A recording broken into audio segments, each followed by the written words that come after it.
Hello and welcome back to more .hack Mutation here on YouTube. I'm Zachary Chelcom, and right now we're going to check a little bit of mail, just catch up with that. I know it's been a while. Just posted the last video not too long ago, which actually the footage of that was taken several months ago.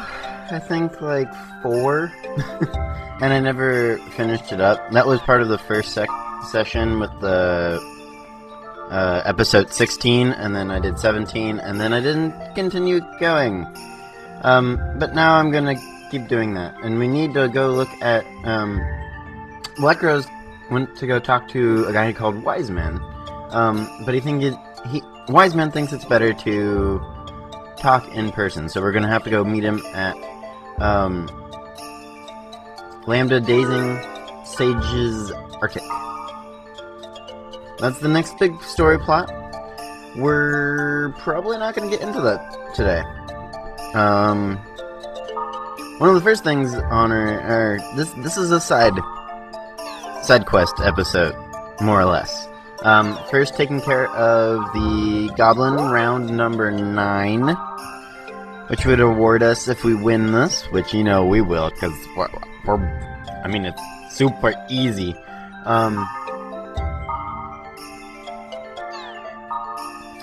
We would get the last piece of the armor that we need for the second set of goblin stuff, which means we can use a new goblin technique. In this case called More Goblins. But as the other one was, it's not all that great. Sadly. But it is, some of the pieces of equipment is a lot better than the ones that we have. So that is one thing to keep in mind. So we got new mail. We're not going to go check that right now. Specifically, we should be going to the Goblin Zone. Going to the Goblin Zone. By the way, sorry if you heard that. Yeah, this is all the quests we have. Dazing Sage's Arctic is the newest story plot. We have Bottomless Hopeless Footstep, which is going to debunk a hoax we think that Natalie wants to go after. Then there's the Goblin, and then there's one that we need to go on by ourselves, and that's like a level 38 zone, and we're only like level 38 or level 39 right now. So we probably won't go for that for a little bit. Sleep. I shall not lose, Gob. Oh, yes you will, Golden Goblin. Once again, like every Golden Goblin quest, you want to put the speed charm on yourself. And actually, we're going to do this like the last couple, where it was kind of choppy, and just when I actually get hits on them, to kind of speed it up, because you know it's about 10 or so minutes on each one, and it'll take forever. One of the best ideas to do this is, again, to use skills to do it. But then he's an earth element, or earth tolerance for this one. So the best skills to use would be wood-based. So we get one hit on him, but then I realized a little bit later that they will all do this. When you stop, they'll come circle back around into ability range, and you can just get them with a hit. And if that second hit would have hit, then we could have just ended it right there. We got a double miss, because they do have very high evasion. But I do recommend this for the best way to do it from now on. And then I just got fed up. No, I tried to do a Thunderstone on them. Didn't end up working.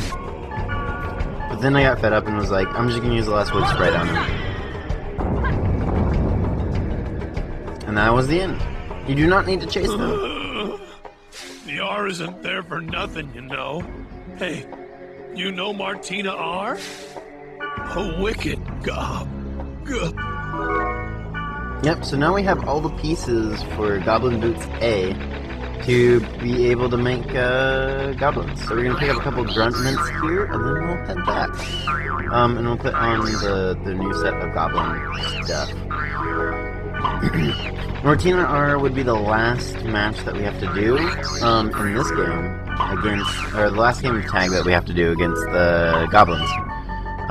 She is, like the other ones, pretty fast, pretty annoying to catch up to, but each game series, or each game, has its own set of Goblin tag quests. We have the first ones, and then you have the R's, and then you have so on and so forth. So we're gonna go ahead and put the, get the Goblin stuff. I'm just now noticing that my Kite's health is 777, which I mean doesn't mean anything specifically other than it's just weird that it's 777. Yep, so we have Goblin Boots A, just for level 11, but if we go into our storage, also, bat earrings, very important, we're going to hand those off to one of our Wave Masters here pretty soon.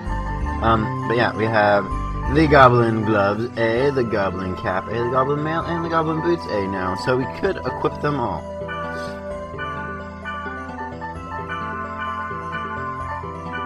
Which, like I said, some of them are actually pretty good. Like the, I think the boots, no, it's the gloves. The gloves we definitely keep on for later.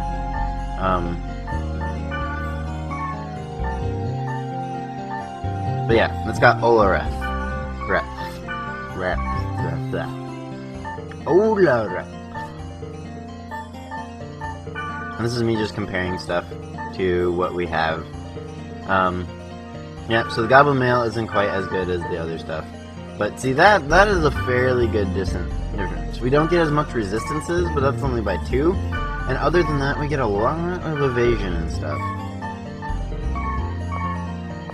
So, we have more goblins now in our spell arsenal, which just summons, is a level 2 goblin spell that summons more goblins. That confuses the target, potentially. Other than that, we're going to pass Skull Grunty, and we're going to head over here. And we'll save it up, and then we're going to go on debunking that hoax for Natalie quest, which we'll get, I believe I get Gardenia and Elk to come with me, because they both seem to be free, which is really weird. Gardenia is, like, never free. So I don't know what it is in this particular one. It's not like we have an actual, thing to do either. Yeah, this is me looking at the Alone quest, I think. I was debating whether doing that, but if you look at it, yep, level 38, I think we're only level 39. Doing stuff by our lonesome. I tried it before that one quest. You get some pretty nasty enemies in there.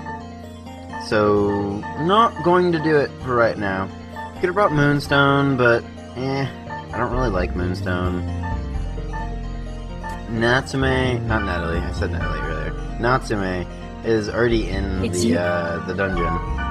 So, we could bring her, but she'd already be fighting. I don't think you could actually bring her. I bet she is, like, not responding or whatever. Yep, so I was checking to see if Elk has Olareth. That's the one that targets every person in your party around an area, of course. But could potentially target everybody in your party, and heals them for 400. So it's a very, very nice skill to have. A lot better than just Repth, or Law Repth, which is 400. No, Law Repth is 150 to everyone. But the 400 to everyone is very nice. As is the Grunty Flute, because then we don't have to worry about stuff on the mainland except for this mushroom. Because we need mushrooms. We actually do need mushrooms. And gruntments for our grunties to get the last one in this area. And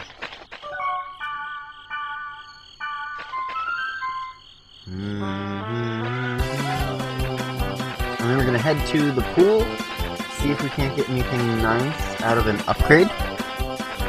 And if we can't, then we're not going to worry about it. So looking for mushrooms, I think we need 4. And we have 2 or 3. Something like that.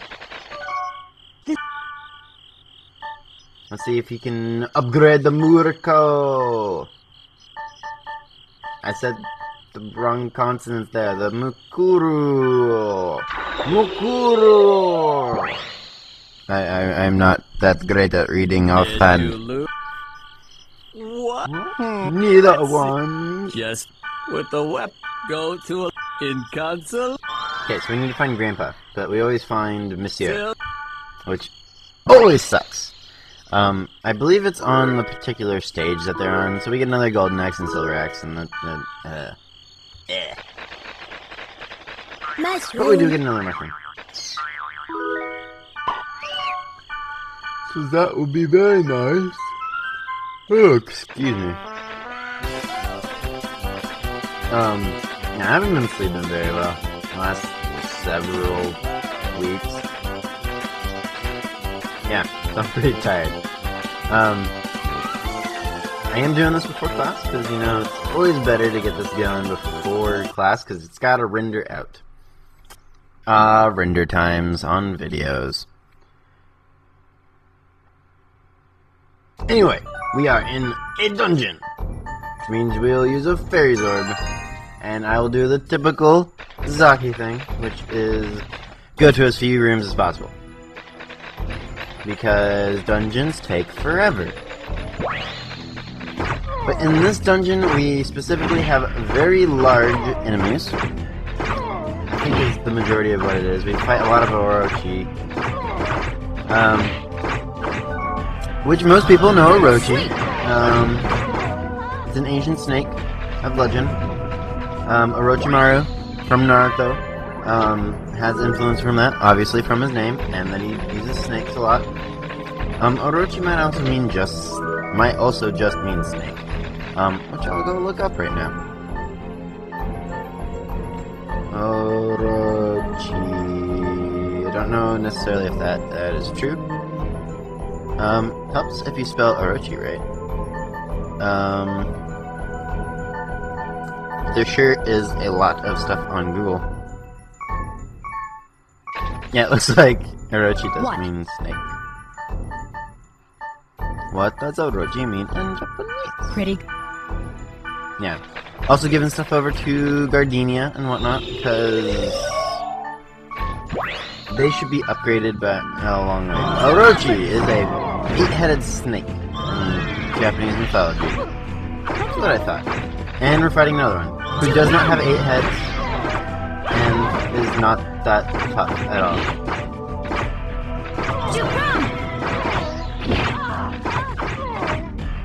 I've always wondered, what would people actually play a dot hack like game, if that type of thing was like an actual MMO? I feel like how it currently is, they wouldn't get a lot of people wouldn't do it. Maybe if it was like the R2 world from like GU, maybe, but you've got to compete with like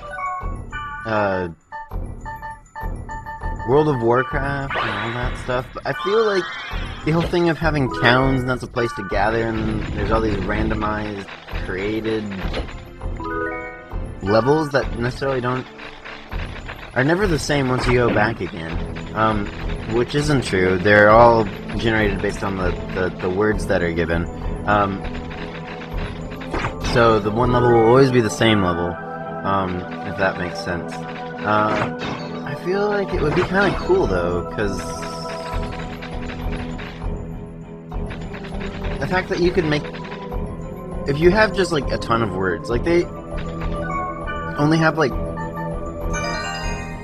30 words each, but 30 words times 30 times 30 is a lot. It's a lot of different places.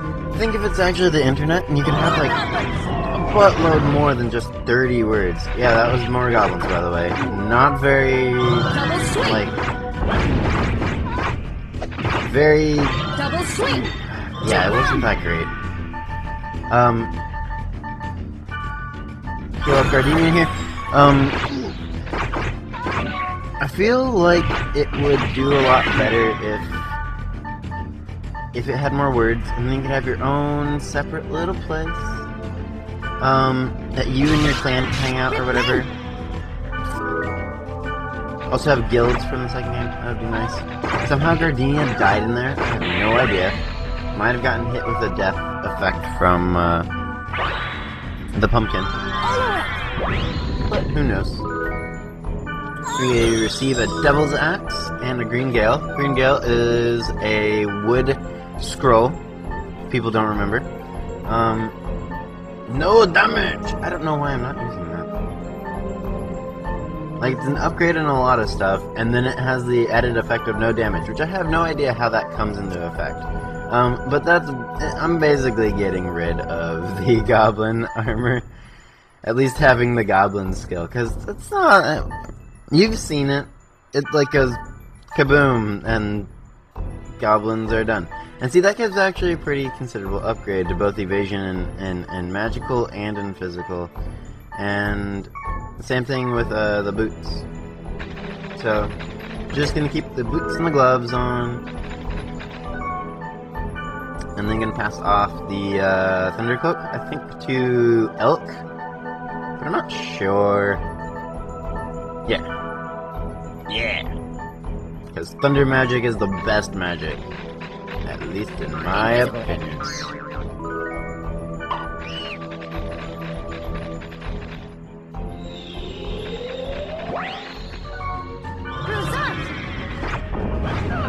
Also, if I didn't say it before, make sure you tell them to use skills.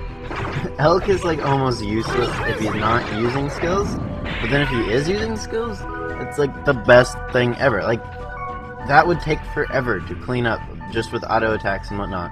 But if Elk is just wailing away with magic, awesomely done super quick.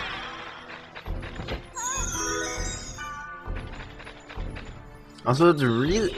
Olorep is really, really expensive. Like, it costs 50 SP. It's one of the most expensive things that they have in the game. And that Goblin Shaman got owned. I just have to put that out there.